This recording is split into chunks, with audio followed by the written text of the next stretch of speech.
এই যে আমরা যে মারা আছি, তোমরা হয়তো শুনেছো আমাদের বেশিরভাগ টাইমে এই কথাটা শুনতে হয় যখন আমাদের বাচ্চা সলিড খাওয়া শুরু করে।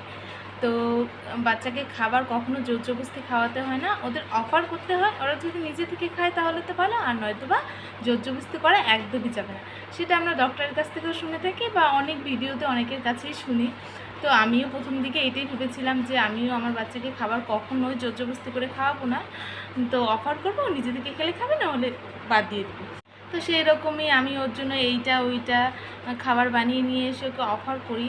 কিন্তু বিশ্বাস করো, ও নিজে থেকে এক চামচও খেতে চায় না। এত পরিশ্রম করে এত ভালো করে খাবার বানিয়ে নিয়ে এসে যদি না খায় কেমন লাগে। তো আমি ওকে প্রথম দিকে অফারই করতে থাকি, কিন্তু একদম একটা চামচও মুখে দিতে চায় না। তো তারপর আমার ওকে একটু জোর জবরদস্তি করতেই হয়। 2-3 চামচ জোর জবরদস্তি করেই আমি খাওয়াই। তাছাড়া কী করবো বলো? তাছাড়া তো ও একদমই খায় না, সারাটা দিন পারলে না খেয়ে থাকবে।